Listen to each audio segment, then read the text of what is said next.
Hi, everyone. Welcome to the Business Spotlight Series. My name's Mark McNulty, president of Action Coach Bluegrass in Southern Indiana. And today I have Dylan Stapp, who is founder and director of business development of Turf Tech, as my guest. Welcome, Dylan. Hey, thanks for having me, Mark. Yeah, great. So today we're going to be talking to Dylan about his business, his journey to business ownership, and some of the challenges and best practices that he's encountered along the way, and share a little peek into what it's really like to build and operate a business. If this is your first time on the channel, be sure to like and subscribe to get notifications when new conversations like this one drop. So Dylan, thanks again for being here today. So go ahead and tell our listeners a little bit about Turf Tech and how this all came about. Turf Tech is a commercial lawn and landscape company.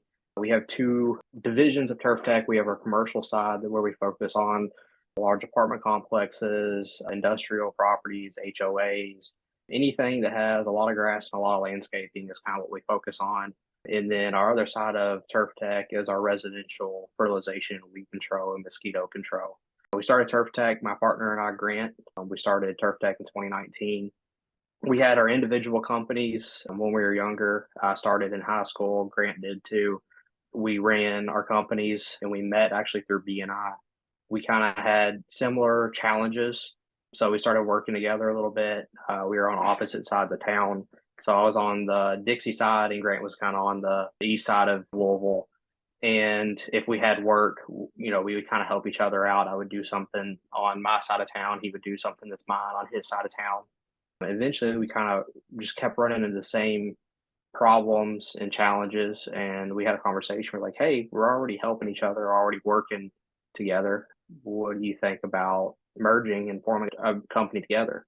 So those conversations eventually led to Turf Tech starting in January of 2019. Awesome. So in that 5 years, you've grown from just a few employees up to what, 40 something employees now? Yeah. Yep. We in our peak summer and peak snow, we're right at about 40 employees. Okay. Awesome. So how do you and Grant kind of divide and conquer the roles of owners? Yeah. So Grant is very good with numbers. So he focuses on all the financial side of things.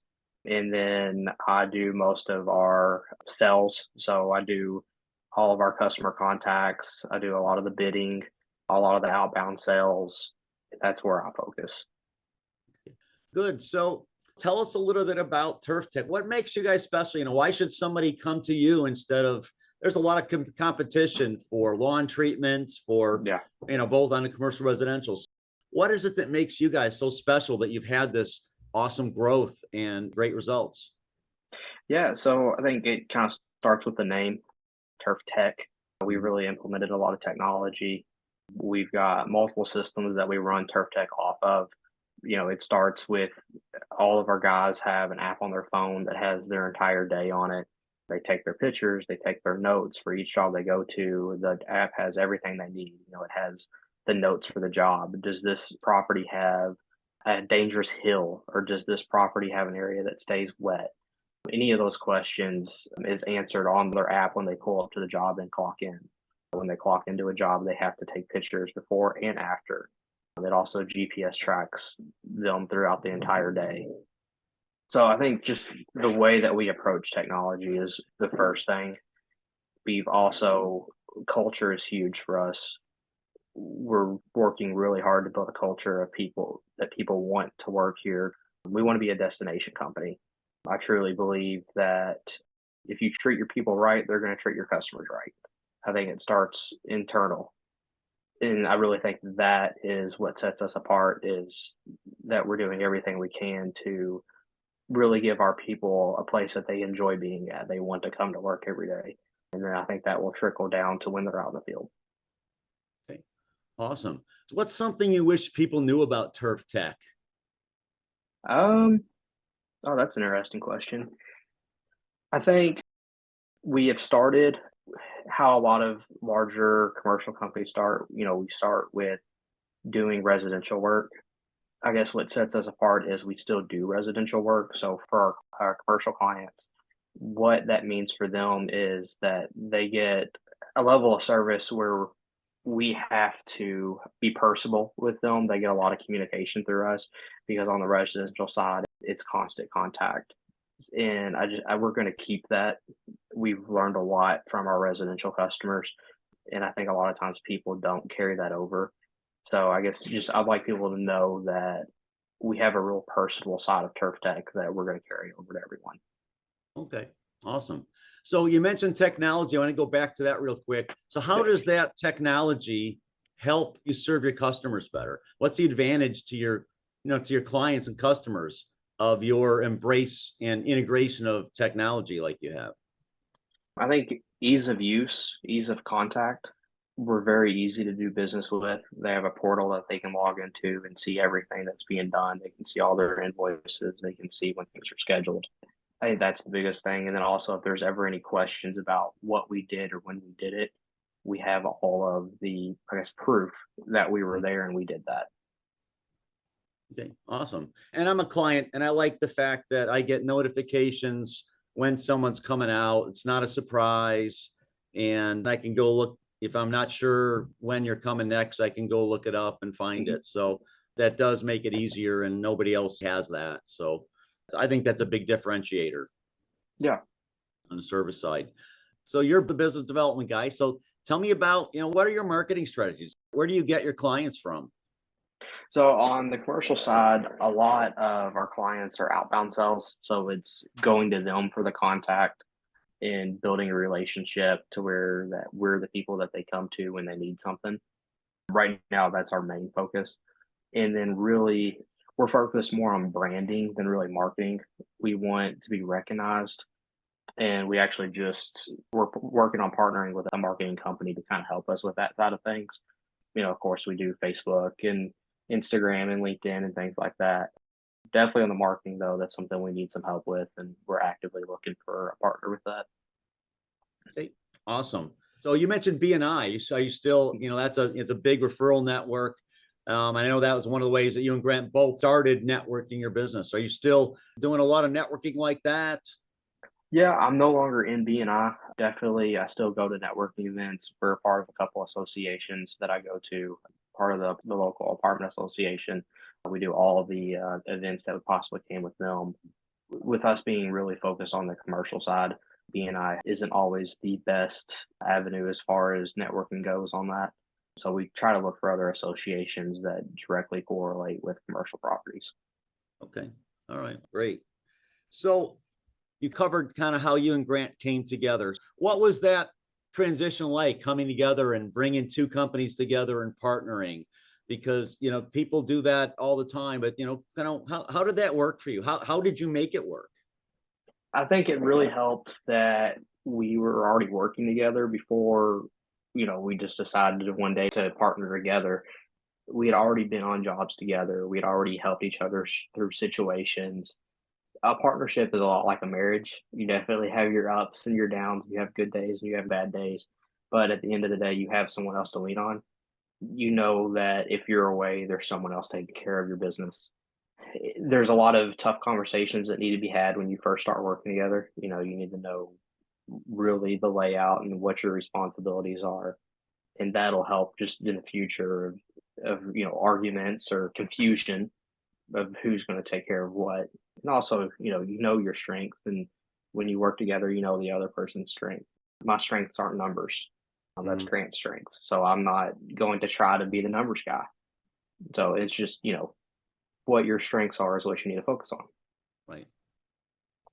Good. So when you look back on your journey, your 5-year journey with Turf Tech, what are some of the memorable roadblocks or hurdles that you had to overcome? Hiring people, it would be the big one.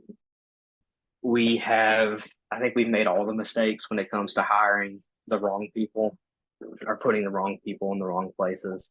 And that's something we're actively working on now. We're just putting the right people in the right seats.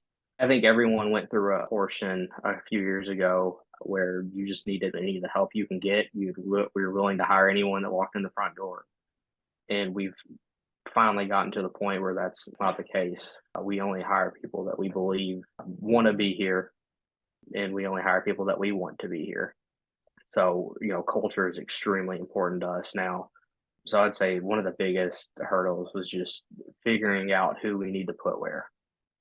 And then we kind of took the approach, and not saying that it's right or the wrong way to do it, but we took as much work as we possibly could do. In most cases, we took more work than we could even think about handling, and then we were just going to try to figure it out. So in that process, we kind of neglected a lot of the organization and processes that we needed in place, to handle a staff of 40 people and to do that much work. And we made a lot of mistakes through that. So now we're working on the processes. We know we'll have work. That's not a worry of ours. So now we need to get organized. We need to have the processes in place. So yeah, I think really that was one of the biggest hurdles or mistakes we made, was not focusing on the internal processes, and just trying to do work. Just trying Mhm. to do as much work as possible. And then Grant and I trying to wear all the hats. You know, we've been the people that are out there running weed eaters and running mowers and planting Right. bushes, and that's not where we need to be. We need to be running a business. Mhm. So, it took us probably longer than we should have taken to figure that out and start moving ourselves into growing a business and not cutting grass. Yeah. Was there any kind of trigger event that kind of led to that opening of your eyes, figuratively, that, hey, we need to spend more time being business owners than lawn care guys? I definitely wouldn't say there was just one thing Mhm. that made us realize that, but when you hear from people that you really respect that, hey guys, a little disappointed in the communication I've gotten. I think that we heard that from a couple of people that we really looked up to, and I think that was the big eye opener, that we have to shift how we're doing this. We can't be running a truck every day and then come back and try to make up all the shortcomings in the office at the same time. It's just simply impossible to do that. Right. So what kind of management team or infrastructure have you put in place to manage a team of 40 people? Yeah, so we have a really large direct report property that we send 12 to 13 guys to every single day. We have a manager that solely manages that property, and in that crew, we have a turf manager that he's going to manage all of our applications and irrigation services. And then we put a landscape manager in place where he's going to take care of all of our landscape projects.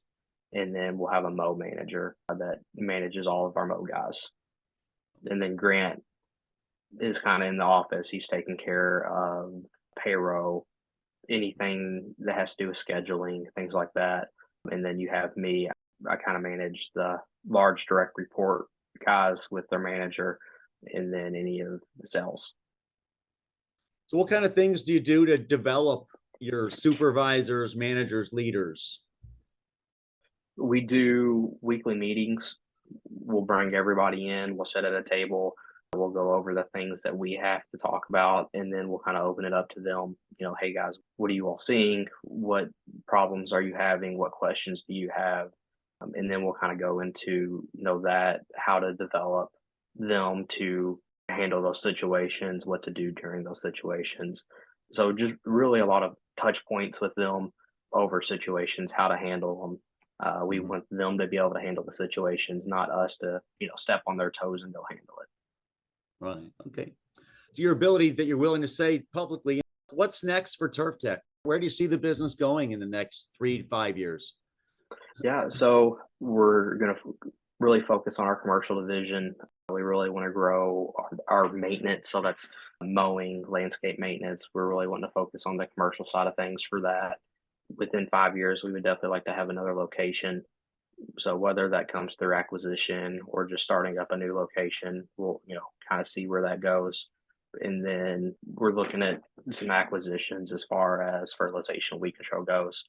We would like to try to buy up another company on that side of things. Okay. Great. So are you and Grant goal setters? How do you set goals for the company? Yeah, so I guess I kind of have a different view on goal setting. I'm not really a goal setter per se.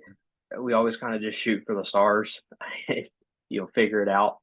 We've never really been the type of people that put something on paper and say, we want to reach that. I've always kind of found that, consistency, just being consistent and doing what you say you're going to do will end up going over any goal that I could have set. I've kind of seen that through my life in athletics and in business, where I would rather just do the best I possibly can and see where that takes me than actually set a goal. That's clearly served you well. Yeah. Yeah. So That's probably not the popular answer to that question, but that's simply what we've done. Right. So you mentioned about, creating a culture that people want to work at. So what are a couple things you do to keep your team members with you and coming back year after year? Because you're in a typically very high turnover industry. Mm-hmm. Yeah, the lawn care industry it can be very high turnover, and we've definitely experienced that in the past. I think accountability is really what will help that. Having the right people here is what's really going to solve any turnover solution. So just not letting people that have bad attitudes or don't come to work or show up late, we simply just don't let them be a part of our team. And if we have a culture that doesn't accept, a bad attitude or not coming to work, it weeds those people out pretty quickly. Right. So I really think that's just accountability, I think, is the big thing. And the team takes care of the team. Exactly. Yeah. Okay. So, if the team doesn't accept those type of behaviors, then those type of behaviors simply won't exist. Right. Right. Awesome. All right. So we've covered a lot of ground today. Those of you watching, there's a lot to learn from Dylan's experience and what he's done. So now, Dylan, I've just got a couple quick questions, just kind of first answer off the top of your head's probably the best one to wrap us up here. So what is your number one key to success? Always show up. Okay. Yeah. Always show up. So what's one piece of advice you would give to other business owners?